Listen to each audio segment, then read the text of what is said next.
Hi, everybody. Welcome in. Well, a real treat. I'm going to give you about 45, 50 minutes if you're on your morning commute, you're in your office. We're going to talk hoops with Jason Timpf. He has a very popular podcast called Hoops Tonight at the Volume.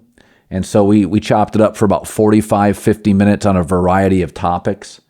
One of the ones we didn't get to, but I do think is really fascinating, is the Boston Celtics. We talked a lot of Warriors, Clippers, Lakers, Denver Nuggets, some Milwaukee. Is it the end of the Warriors dynasty? That was one of the topics. The Celtics are a fascinating team to me. And I was talking to somebody that covers the team, and he said Marcus Smart is actually the soul of the team. Jaylen Brown's the best athlete on the team. Jason Tatum's the best player on the team. And there are nights, because of his defensive abilities, Robert Williams can be the most valuable player late in games on the team. He's a complete, utter rim protector. It's a weird team. Or with Giannis in the Bucks, Giannis is the most important player. He's the soul of the team. He's the go-to player on both ends in crisis. There's a lot of moving parts with the Celtics where the soul of the team, the best athlete of the team, the most talented player, the rim protector, they're all different pieces. When I watch the Celtics, I don't trust them in the half-court set in big spots. They get very stagnant. And I think Jason Tatum is a 1 as an athlete and a 2 as a personality. I think there are times he gets a little passive, waits for the game to come to him. I like him. I think he's a top 7-8 player in the league. But the Celtics and Boston's a very intense sports town, usually not very patient with its politics or its sports. We've been really, really patient with the Boston Celtics, right? And I think a lot of us kind of feel like last year, I thought they had a real chance early. I thought Robert Williams was a huge Warrior matchup issue. I thought after a couple of games, I thought they were the better team in the series. I don't think they're getting to the finals this year. I'm interested to see how patient Brad Stevens, the owners, and people can be with the Celtics, because I just don't think they have as many guys that can get a bucket as Milwaukee. Between Ingles, Holiday, Giannis, Jay Crowder, Chris Middleton. I think the Celtics, to me, are the most interesting team going forward the rest of the season. We know they're really good. How patient are we going to be? The Jason Tatum, Jaylen Brown relationship, one's a better player, one's a better athlete, one's more aggressive, one's less aggressive but more talented. I can't wait to watch how it plays out. Let's bring in Jason Timpf, Hoops Tonight, chop it up with some NBA stuff.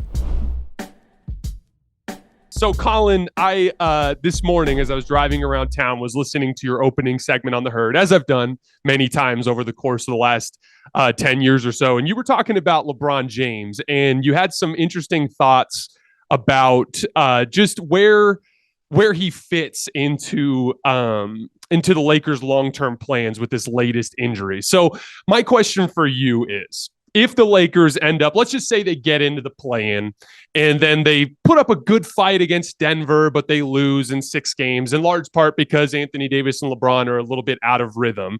But you have this excuse in the back of your head, which is they didn't have this full season with this group. You might be able to put together a softer workload for LeBron and AD next year, and maybe it's better. Are you in a position where you would continue with the core of these two guys moving forward, or would you look to move on at that point? Yeah, I'd look to move on. LeBron's such a unique player that you can argue there's only been a handful of players in league history, Magic Johnson's another one, where they've made every single teammate in their career either better or in the Chris Bosh, Kevin Love space for LeBron. I don't know if he made them better. He kind of asked them to sacrifice, but he won them titles, and they would not have won titles. So every player he's played with is a better version of themselves, or they've won titles. That's very rare. I would keep LeBron until he doesn't want to play. even an old LeBron will elevate others, teach others, coach others. I think he has just such redeemable value on so many levels. I don't feel that's the same for Anthony Davis. Anthony Davis is simply talented. He doesn't have a tremendous work ethic. Although I don't think he's a bad teammate, I don't think he's a guy that's going to spend his offseason tutoring. He doesn't necessarily elevate others, although he does elevate your team. He's a very good defensive player, and on his best nights, he's unstoppable. John Calipari won a title with him. John Calipari this year lost to St. Peter's. Okay, so he ran through the tournament with him. But I would move him. I said this before the season. Is that certain players, most players have limitations. Once that limitation is injuries, there's certainly an argument to be made. If you look at LeBron and AD, and I don't have the number with me, we talked about it this morning, how many games in a row since they arrived together in Los Angeles have Anthony Davis and LeBron James played consecutively? The number is shockingly low, like bizarrely low. And it's getting worse because LeBron's simply getting older. So I would have moved off him. He's a commodity. You can move him. Cross your fingers he remains healthy. They win a playoff series. They get in. He's viable. Russell Westbrook keeps getting teams. Like, you can move Anthony Davis, absolutely. But I would move off him. I would continue to surround LeBron with bigs that run the floor. Jared Vanderbilt's been terrific. Shooters always benefit from LeBron. But Kevin Durant coming to the West feels like he's changed the West. Like, there were some obstacles for this Laker team. Right now, I feel the Suns will win the West. I really do. Yeah, Phoenix changes the math for everybody at this point. And the weird thing is, and this is the unfortunate thing, and this is what I was complaining about so much early in the season, was that this kind of felt like the last great chance to do something in the Western Conference. Right. If you were a team that was close, just because of some things like, the Luka Kyrie pairing, they're going to be able to address their front court issues in the summertime. They're a complete disaster in the front court defensively and on the glass. Phoenix, same sort of thing. They're going to have a lot of opportunity this summer to address some of their specific holes.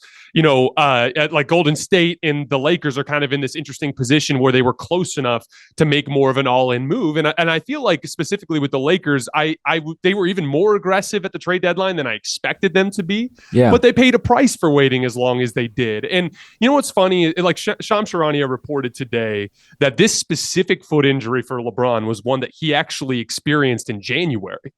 And him and his team had a decision to make as to whether or not to shut him down or to continue and play on it. And he opted to play on it. And this is where, if I wanted to make the case for giving it one last go around with these two guys, I would put it based on the workload and the potential next year to keep that lower. So I wanted to share a couple of pieces of data with you. So first of all, this is Giannis's minutes per game over the last two seasons, 32.7.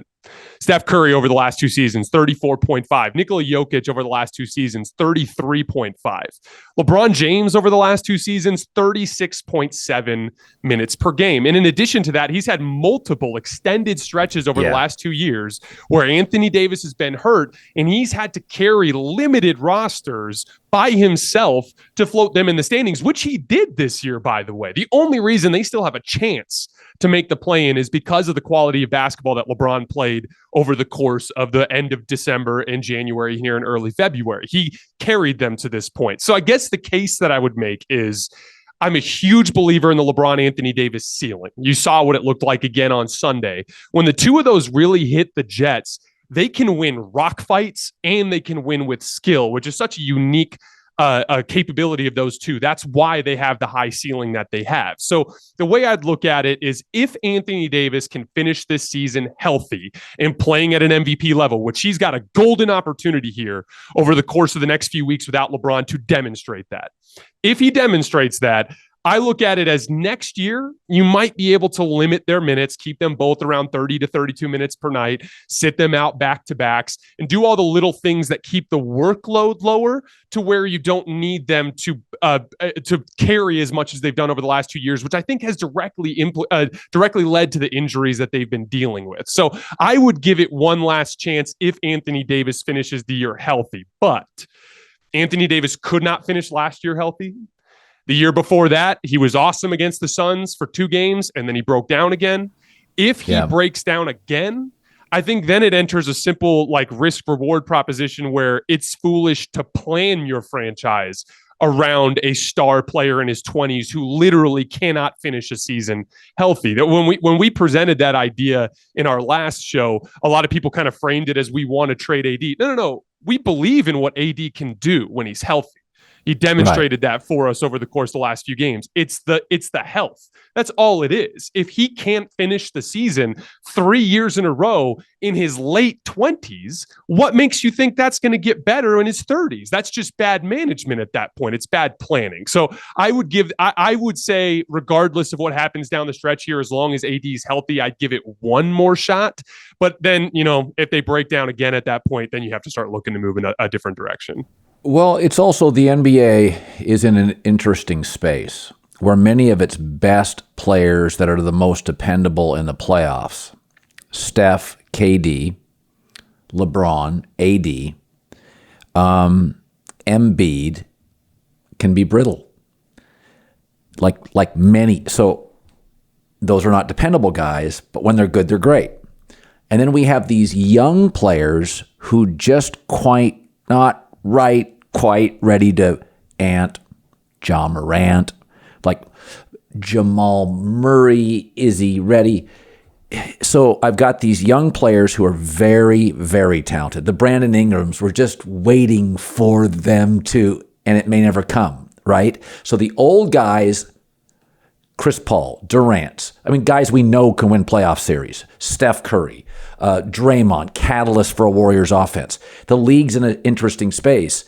And there's only about 2 or 3 teams that I think bridge it really well. Milwaukee, where Giannis is in his prime, Drew Holiday is in it or just out of it, and then the Ingles, Jay Crowder, Middleton are out of it, but shot makers. So that's why I think Milwaukee should be favored. And then I think Boston, similarly. Tatum's in his prime. Jaylen Brown is. I think Marcus Smart's out of it. Robert Williams probably in it, but he's hurt a lot. I don't think there's a lot of teams that bridge it. Let's be honest about Phoenix. I love them. But if Chris Paul and Durant both got hurt in the next 2 weeks, nobody'd be surprised. I think this is the last year for the Warriors dynasty. Draymond just got a knee scoped. Steph coming off an injury. Clay's having a remarkable season. But, Wiggins, you're not quite sure what you're kind of getting with Wiggins right now. He got the bag. He's got money. Is it the same guy? So it's an interesting time in the league where the teams I really, really like, I'm not sure I trust their health. And the other teams like a Memphis, which I think is a Cleveland, I think are both tremendous teams. I just don't think they're ready yet. Like, who's the second star for Memphis? I don't think Mobley's quite ready to be great in a playoff series and dominate. So it's an interesting time. My best bets outside of Milwaukee, I think they're a clear favorite. I think the Warriors are completely in Tatum's head. I would take the Warriors 10 out of 10 series against Boston. But Milwaukee to me feels like the safest bet, bridging youth, veterans, shot makers, defense. And then it's a very interesting next 2 months. There's a lot. Memphis and the Clippers, I still love the Clippers. But I had somebody tell me somebody incredibly well connected to the Clippers, say that they've just come to the conclusion that Kawhi Leonard doesn't communicate. He's not a good teammate. He's just a great player. He's a bad teammate. Nobody knows when he's going to play. He's not verbal. You can't depend on him. I still think that team is, most of their good players are excellent defensively. I like Ty Lue. The Clippers sum up the league for me outside of Milwaukee. I just have to watch the playoffs. I could get multiple outcomes. If the Clippers came in, Kawhi got dinged up, Paul George struggles in the postseason, they're out. First round. It could happen. So I just think it's March Madness this year. There's no great team. I do think in the NBA there are nights Milwaukee can be great when Giannis is really on, but it's going to be wide open. Yeah, Milwaukee has separated themselves in recent weeks. Like the Boston Celtics haven't looked consistently great over the course of the last few months. It almost in the Western Conference, it almost feels like who's going to be playing best at the right time, because it's just constantly up and down who's got it going on any given week or two stretch during the season. And, I'll put it this way. Like, when we get to the playoffs, in the play-in in particular, you're probably going to see Dallas, Golden State, and the Lakers all end up in that 7, 8, 9, 10 range. That's completely possible. Dallas is heading into an extremely tough stretch of their schedule over the course of the next few weeks, and against some specific matchups where they're really going to struggle. So you're going to see even the two top teams in the Western Conference, if it ends up being Memphis or Sacramento, and then obviously Denver, they're going to have a very difficult first round matchup that they're capable of losing. And so to keep it on the Lakers for a second, first of all, even with LeBron James being out, the Lakers have the 5th easiest remaining schedule out of everybody in the league. This is not the same Lakers from the last year and a half. They have a lot of talent after LeBron James. Yeah. Jared Vanderbilt and Anthony Davis have played 180 possessions together and are holding teams to 98 points per 100 possessions, which is outstanding. Yeah. They can defend. They have an identity outside of LeBron now. They've got 2 really good ball handlers in D'Angelo Russell and Dennis Schroeder to run pick and roll with Anthony Davis. I think they have a legitimate fighting chance still. And then Golden State, obviously, is this big wrinkle there that could end up in that 8th seed. So let's go. Let's put it this way really quick. Do you think that all is lost for the Lakers this season, or do you think they have a chance to potentially go on a run still? I think when they made the trade, it gave them more ways to win. To your point, it's a better pick and roll team. It's a better shooting team. Vanderbilt was always a solid player. I think Laker fans that didn't watch him are shocked, but it's like, people knew in the league. I mean, I text 2 different scouts in the NBA what to expect, and they're like, he's going to really help Anthony Davis out. Good length, runs the floor. He's a good player. So I think there's more ways for them to win. I don't think they're as LeBron dependent. But I do think LeBron is such a unique, gifted player. The ability to elevate others is so Magic Johnson. I mean, many of our best players, Kobe and Michael, Dirk Nowitzki, don't necessarily elevate. They just are great players.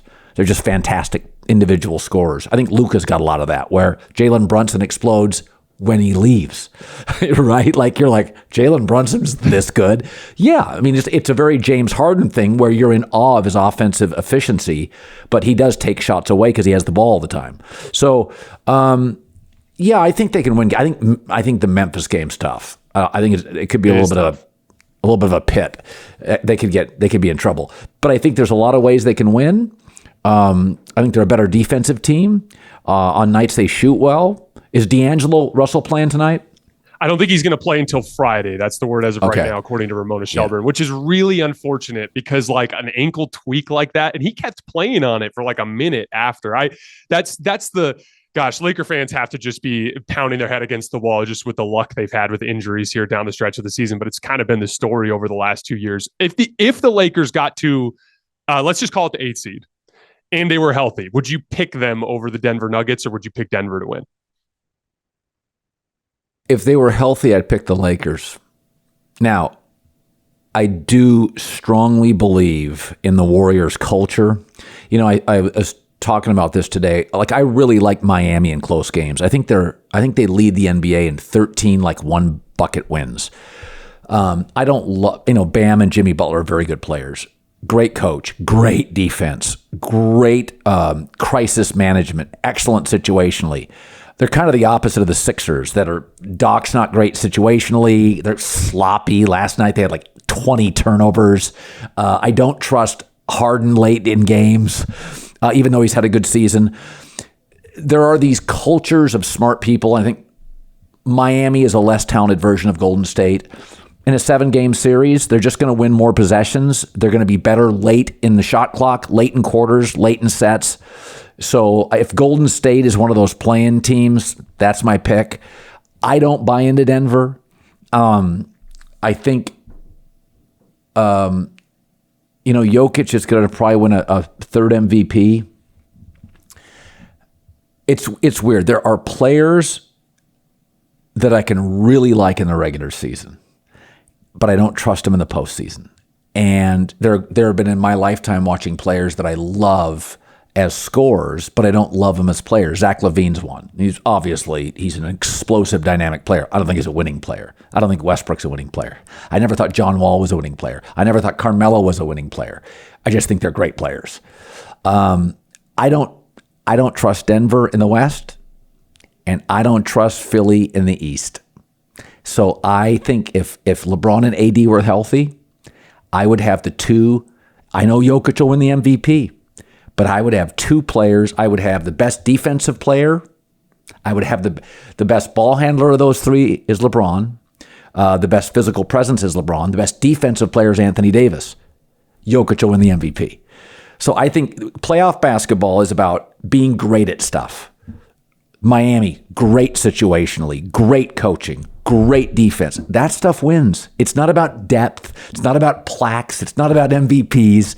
The Lakers, when AD and LeBron are healthy, they have things they're great at. Vanderbilt just made them a better, deeper defensive team. So I would take the Lakers. Yeah, you know what's interesting is Denver fans in particular are particularly sensitive about this. And I think it's the classic small market thing.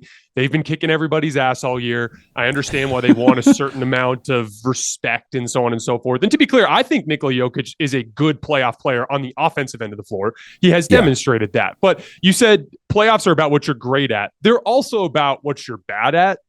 And specifically with Denver, they have a couple of entry points on the defensive end of the floor. With Michael Porter Jr., he can struggle a little bit defending on the perimeter. Nikola Jokic, when he gets out onto the perimeter, can struggle a little bit. He's actually struggled a little bit with rim protection this year, which has been an issue that has risen as of late. So, like, the way I look at it, like, I believe Denver can win. They absolutely have a chance. But we're sitting here and we're looking at the bigger picture, and we're looking at Milwaukee, and we're looking at Boston, and we're looking at Golden State, and we're looking at all these teams that we have as other options. And would you pick the team that has not won an NBA championship and has glaring entry points on the defensive end that we've seen time and time again in NBA history get exploited? I just don't think they're as safe as a bet compared to some of the other teams that we have elsewhere in the league. I don't think that's an insult to Denver. They're a great team. I think they can win it. I just think that Phoenix is every bit as capable of winning it. I think Golden State is every bit as capable of winning it. And I still think the Lakers and Clippers have an outside chance. All right, the NFL season is officially over. So we got March Madness coming up, final stretch of the NBA, the NHL season. Now is the time. You want tickets? Check out the Game Time app. It's the fastest growing ticket app. They got you covered. March Madness tickets, NBA tickets, playoff tickets, NHL tickets, Game Time. They also do comedy shows. They also do concerts. Anything you want to attend, check out the Game Time app. And right now, $20 off your first purchase. How? Download the Game Time app and use the redeem code Colin.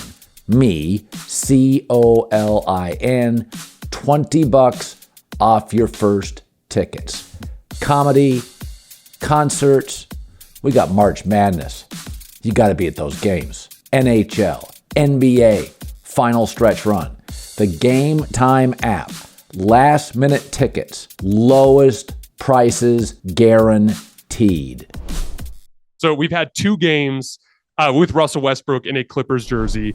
And I actually think he's been pretty solid so far. Ty Lue did pay the I played Russ in crunch time tax in the Kings game when Russ lost Malik Monk on the game tying shot and then spent the entire overtime period as the Kings just double teamed off of him and just went at Kawhi and Paul George everywhere on the floor. So there have been some issues, but I do think you've seen an obvious basketball fit that wasn't there with the Clippers. Specifically, he's pushing the pace, which is the thing that team desperately needed to do. And one of the things that's been kind of sneaky good is they run a switching defensive scheme as opposed to the Lakers who ran a lot of drop coverage where they were asking Russ to chase guys over the top of screens. And so in switching schemes, he ends up on bigger players a lot. And Russ is actually one of the better switching guards that we have in the league because he's so competitive. He takes that personally when you try to attack him. And he's so big and strong. And he's very good technically at fronting the post, which is something he does a great job of in those switches to prevent that post entry. And so he's been a good piece for them on the defensive end.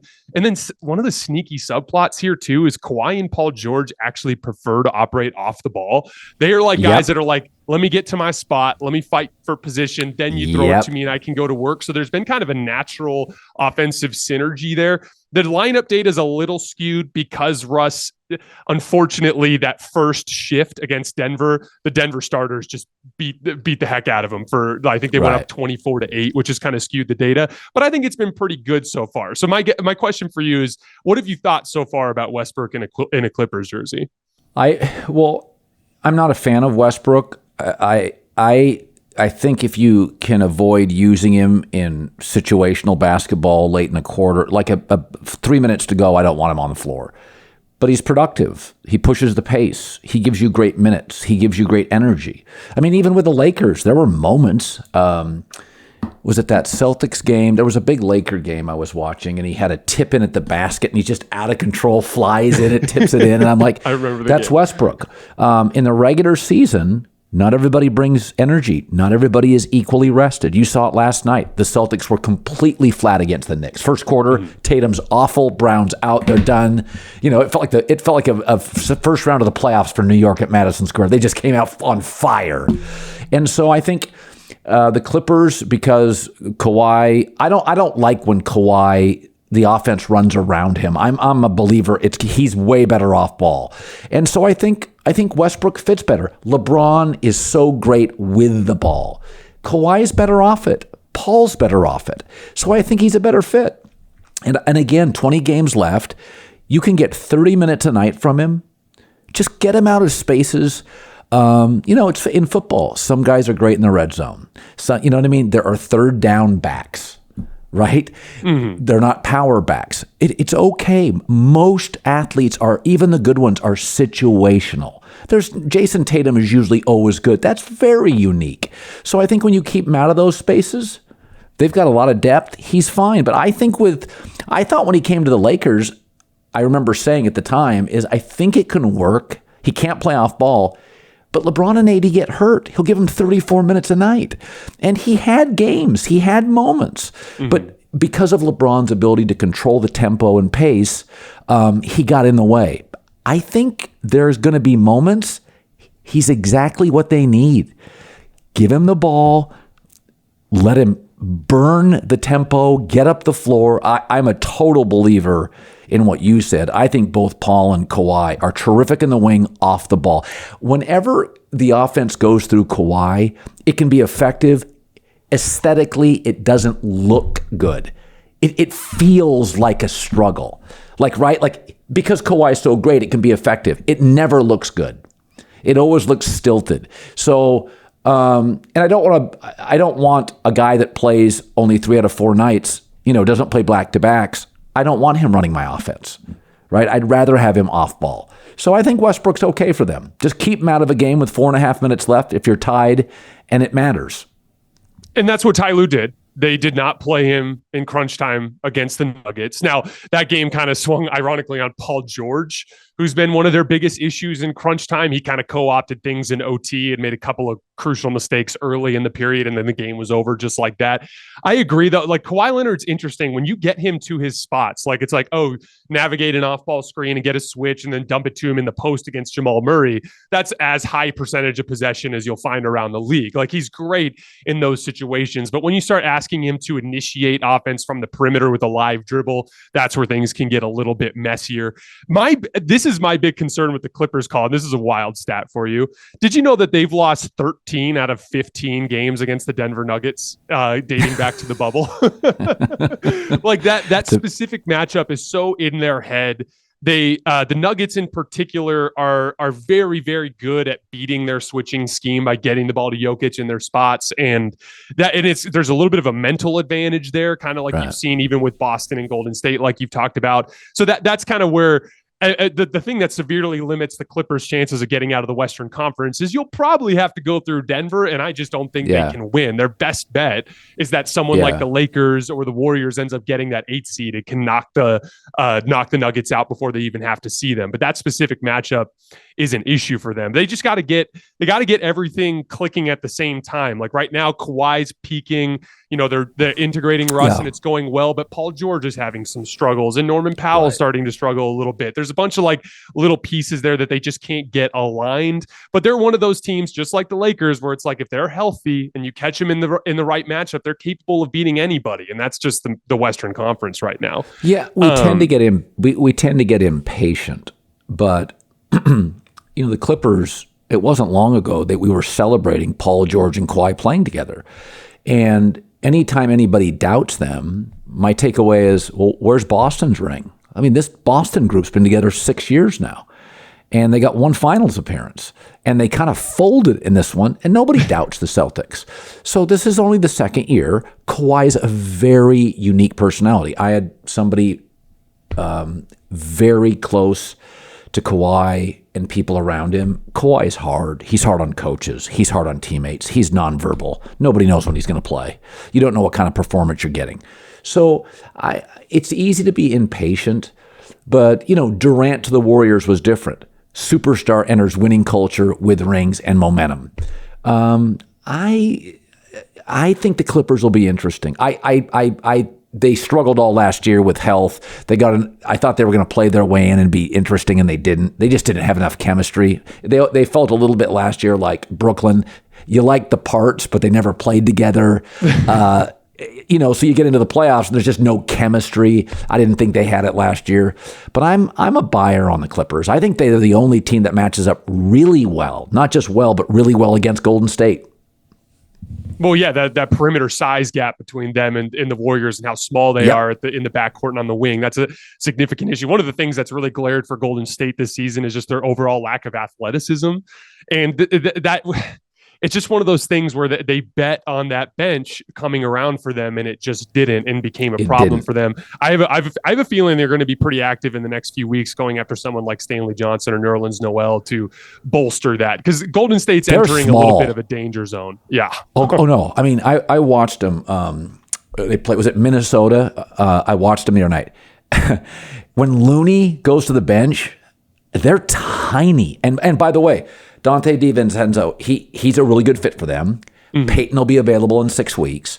They're getting very guardy. They're getting smaller, right? And even Wiggins, who has some length, is very rail thin. They've got, Minnesota was getting, I think it was Naz Reid. They were getting a lot of cheap buckets. They give, you're going to give up a lot. Now, Durant, his length against the Golden State with DeAndre Ayton. So it's like Golden State, when Looney hits the bench, they're tiny. And so it's, listen, they like Kuminga. They don't trust him. And Steve Kerr's like this. I think he likes Poole. I think he begrudgingly trusts him. Poole's immature. So they're a classic example. Great veteran culture, young guys. They're trying to bridge it. They gave up on Wiseman. Kuminga they like but don't trust. Moody's not playing enough. And I think Kerr's offense is so reactionary. It's really a high-funcking offense. You have to be really smart. You need to have a high IQ to play in that offense.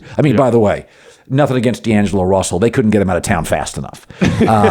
And why because he was a little immature. They didn't.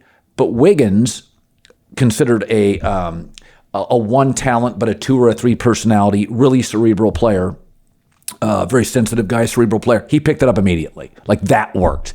So that's Andre Iguodala. That worked. Durant, high functioning, like a little bit of a basketball savant, worked instantly. So, if you're asking why don't these young players work for Golden State, it's effing hard. That system is hard. And Kuminga's the great example. 6'7", twitchy. You can tell they like him. watching situational basketball. Like, he's not around. Like, they just don't trust him. So I think we keep forgetting this is not the NFL. These kids come out of the draft, they're 19, and you're asking them to function in a like a Miami Heat offense. Like, you're talking Battier, Wade, Haslam, Ray Allen, LeBron. Come on, that is like nuclear fusion, the class in high school or college none of us wanted to take. You're talking about a different galaxy. So I just think Golden State, they're a victim of their own success. Their brilliance offensively, even defensively, they're really high end. It's hard for young guys. It's just hard. That's a fundamental difference between basketball and football too, where in football, especially in athleticism positions like on the defensive line or a linebacker, you can see a player come out of the draft and immediately become an impact player. Basketball is such an IQ sport.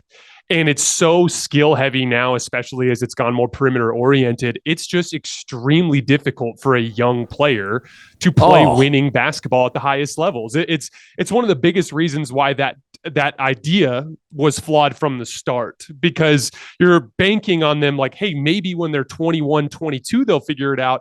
But almost every time in NBA history, it's been more like 26, 27 when they actually start to figure it out. I mean, when I was 22 years old, I had no idea what the hell I was doing on a basketball court. You know, I was running and jumping and shooting and just hoping that I could find some way to impact the game. It's just extremely difficult to do. And Steve Kerr can be a little bit of a doghouse coach too. Like, he's one of those coaches, like when he pulls you, he'll be like, oh, you're out of the rotation for the next week until you figure this out. Like, he's one of those kinds of guys. And I think that's a big part of why, Bob Myers straight up came out and said this. He's like, we have to be careful who we sign with that final roster spot, because we have to make sure Steve Kerr will actually play that person. You know what I mean? And so they're in kind of an interesting predicament. And every time I look at their rotation, I go, okay, Jordan Poole, Dante DiVincenzo, Jonathan Kuminga, Gary Payton, and JaMychal Green, that's kind of enough. They've got a bench. It's really hard when they're not healthy to have a good 8 or 9 man rotation to lean on.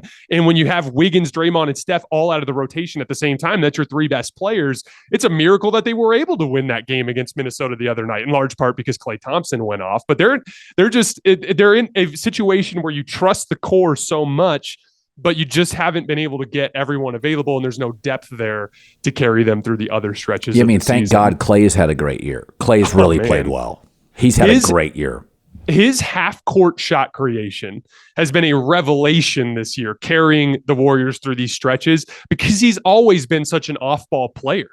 But he beat Minnesota the other night on the basketball, making plays for his teammates. It's such a unique, like, kind of late career shift from him, as he's been able to it's almost like sheer force of will. Like, Klay Thompson's one of those guys that I think he's kind of a little bit of a funny guy. So there's less of a serious attitude around him, but that dude is a savage competitor. When he hit that last 3 coming off that handoff on the right wing, he just went over to Minnesota's bench and was just talking all that shit to them. You know, like, that dude is a savage competitor. You know, so what I love about the Warriors is that last year in the final, Klay's not going to be the same defensive player he was. Like, that's over.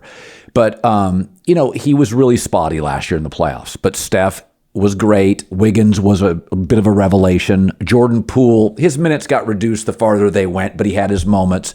Draymond was hot and cold. I kind of feel like last year they stole one. They kind of stole a championship. Oh, absolutely. Like now, Klay's better. Steph will be, these injuries are funny. Steph's going to be completely rested for the postseason. The scope that Draymond got is fine. Wiggins has taken plenty of time off.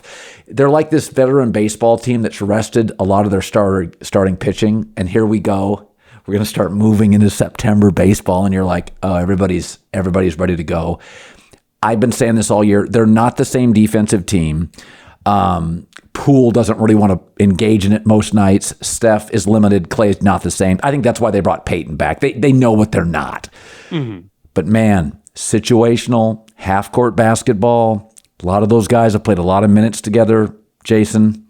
They're going to be a hard team to bet against. I think some of this stuff looks like a crisis, and I think a lot of it is they're kind of resting. They're kind of experimenting. I think if Peyton's ready to go in 5-6 weeks, they're going to be a handful because he's going to be a great late game defensive player. You know he is. But if I can put Peyton on the floor late, Wiggins on the floor late, Draymond on the floor late, it's a pretty good defensive team. They're actually my pick to get the 6th seed because Dallas is heading into a pretty tough stretch of their schedule. I think Steph is going to be coming back. They're clicking right. I think they're going to end up getting the 6th seed, and then it's pretty simple. Like I'd pick them over the Kings. Absolutely. I think they'd beat the Kings, and then from there you end up playing Memphis, which they've got a great matchup with Memphis specifically. They're just the smarter, bigger brother type of team, and then you have the time to get ready and get playing at your highest level in time for Denver in the last round. Before we get out of here, I have one last question for you. I kind of hinted at this before we got started, but I'm really curious to hear your opinion. So after Dame scored 71 the other night, I did some digging into individual scoring in the NBA. And there were 10 years ago, 11 players in the NBA who averaged at least 20 points per game. And this year, there are 51 players in the NBA that are averaging at least 20 points per game. Now, there's been a slight increase in pace. There's about 7 additional possessions per game per team. Yes, there's that's about part of it. 14 additional 3-point shots per game, which is a little bit more shot value there. So there are a couple of different factors, but not enough to justify an 11 to 51 type of change. So my question for you is, do you have a theory as to why individual scoring in the NBA has gone the way that it's gone? 2 things. The game is more European, and those are more skilled players and better shooters. We've eliminated essentially the back-to-the-basket center. So the game is more European, more good shooters. The court is spread out more. I think that's part of it. There are more shots a game. I think the pace of the game is much faster. And I also think, years ago there was a sense that European players weren't tough and our young players weren't as skilled because their players go to the academy. I think our domestic players are more skilled. And I think those players in Europe are tougher. I think both sides have heard it. So I think our American players now, 6'8" and over guys, shoot the rock better. I think the shooting is the best it's ever been. The game's more international. I remember in this, let's say the analytic movement's been 15 years. Kind of the sweep into the analytic movement. About 5 or 6 years ago, maybe 6 or 7, there was this, you can't have 2 guys on the floor at the same time that can't shoot. You're getting to a point now, you can have a guy on the floor that can't shoot. But like Kevon Looney, he better be a great rebounder. Yeah, he better be great at everything else. Like you're getting to a point now where you can go back and talk about the Knicks teams that everybody loved with Starks and Anthony Mason. Their guards couldn't shoot. You can only have one non-shooter on the floor, and he has to be absolutely something has to be elite. Looney's a great rebounder. And it's like, okay, so he fits it. I just think we're seeing this in all sports. We're seeing it in football. Quarterbacks are faster. Receivers are greater. The money's in wide receivers and quarterbacks. What do kids always create culture. Kids are like, I'm not gonna play safety. I'm not gonna play running back. I'm gonna be a quarterback or a wide receiver. So all the great athletes are going there. And I think what you're seeing now is this generation of bigs has been watching Dirk Nowitzki and Durant, and there's no more. Mark Few told me he can't take a big and ask him to go back to the basket. His dad's like, nope, but I won't send him to Gonzaga. Like, we're moving into all bigs now. They're not learning how to shoot. They come into the league by 17. They're ready to shoot. And I think it's great. I think the offense, the cliche is always nobody plays defense. The defense, any given night, you watch the last couple of possessions last night of Miami and Philadelphia. Intense defense. Embiid Harden went over 3. Butler had to do some spectacular shot. What a shot that was. Oh, my goodness. That may be the best shot of the year. Probably the best shot of the year in crisis. It was incredible. So I don't buy the defense isn't good. I think obviously when you get teams that are, last game of a road trip, veteran players, bigs come into this league now, they are ready to shoot. College guys come into this league, they're closer to being ready to shoot. I think the skill's gone up. I think it's just, people talk in the NFL. We heard about how good the Eagles and Niners defense was. The Chiefs shredded both in the second half. It's not because those teams can't play defense. Andy Reid, a million threats. Patrick Mahomes, smarter schemes. Just the money is greater, and it's all on offense. All the best athletes are going to shooting and offense.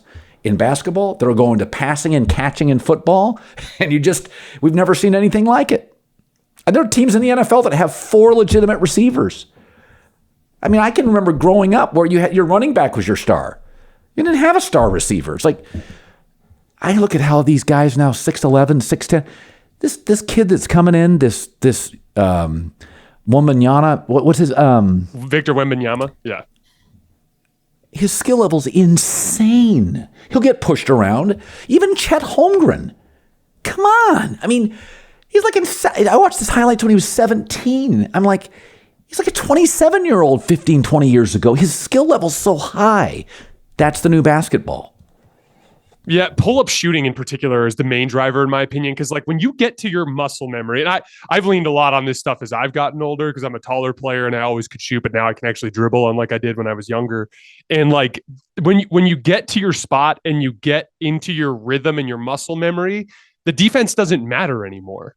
Like you can contest me all you want. As soon as I get to my muscle memory, if I'm in rhythm, that thing's going in. You know what I mean? So like I think almost we've reached the point now where good offense can beat any defense. Like if the right shooter on the right night has his pull-up jump shot going, you can do everything right, and those things are just going in. And I think that's a big part of why, like, I think skill level, particularly from guards and pull-up shooters, is at such a ridiculously high level now that NBA defenses have not yet figured out how to deal with it. Now, in NBA history, there's an ebb and flow there, and I'm so glad you pointed that out because NBA defenses don't get nearly enough credit for how advanced they are, for how athletic they are, for how smart they are, for how schematically sound they are. They do everything they can. They're just a step behind right now, but they will catch up at some point. And most importantly, I think it's great for the game. I find basketball to be very aesthetically pleasing now. The rock fights are cool in their own way,